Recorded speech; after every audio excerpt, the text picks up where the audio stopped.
Hey, it's Lee here at Simplify Adulting, where we help 20-somethings navigate the complexities of adulting, especially when it comes to your money, your career, and those daily adulting responsibilities. Our hope is that we give you resources, tips, expert advice to help remove the complexity out of your adulting. But most of all, we want to give you a supportive community to help you go from adulting stress to adulting success. Okay, so imagine this.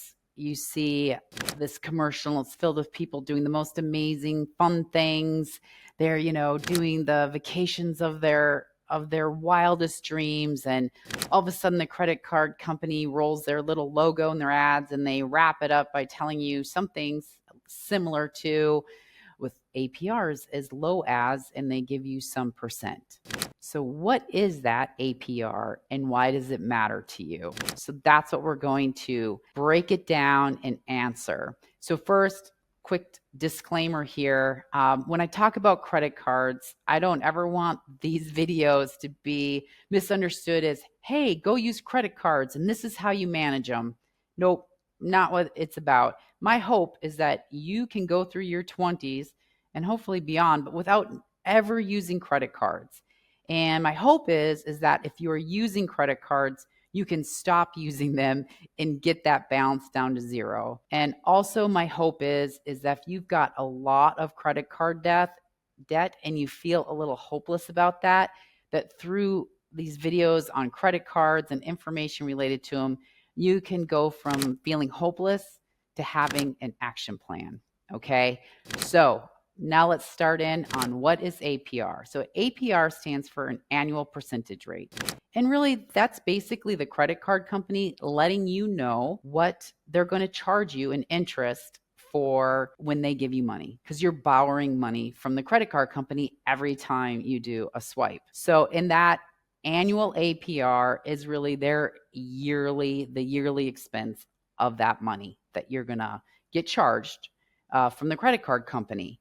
Now, the important thing is for you to understand is that annual percentage rate is used to calculate actually daily interest. So they take that annual percentage rate and they divide it by 365 to come up with a single daily interest rate. And it is that interest rate that actually ends up getting reflected on your statement in your bill. Okay. So what they do is they take a billing cycle, and on day one, if I have a balance on day one, they take that and they say, okay, I'm going to apply that daily interest rate to Lee's balance on day one.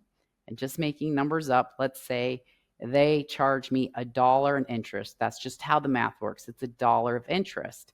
Okay, so then day two comes and I haven't changed my balance at all. I haven't done anything.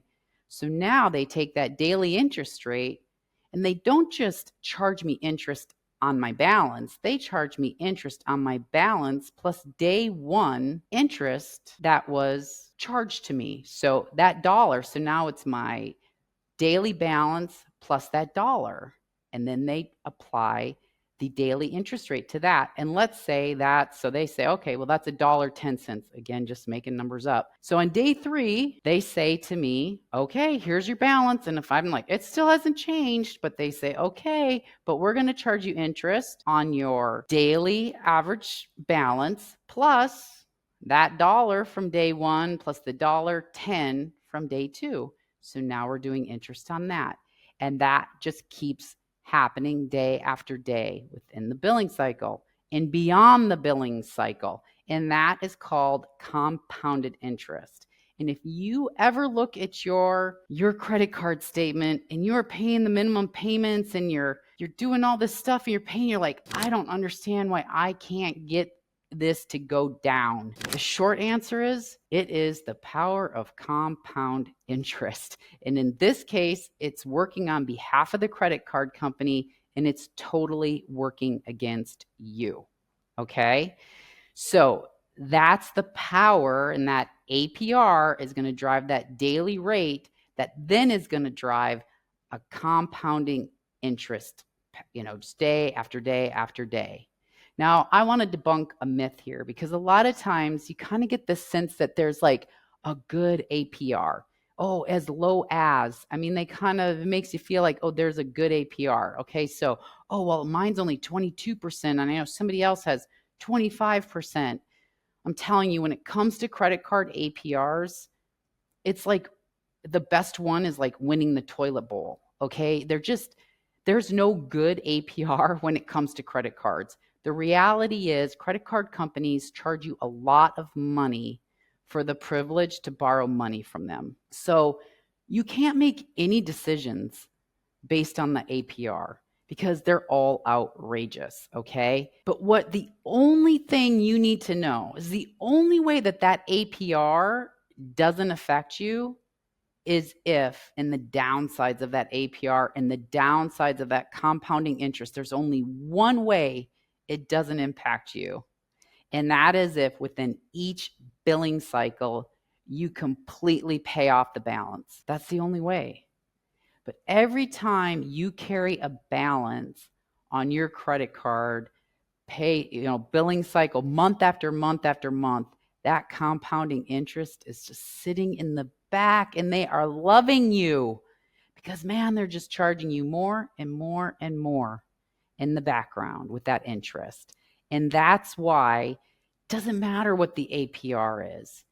If you don't pay that off in the billing cycle, meaning do not carry any type of balance from month to month, it's all just too much. And that is the really important thing to know, to not get lured into, oh, I got a good APR. And there's a final thing that I really want to talk about, because sometimes when they say APR as low as this, and there's a lot of fine print that goes along that. And I kind of have a kind of a rule I use to simplify adulting for myself. And I think it's useful.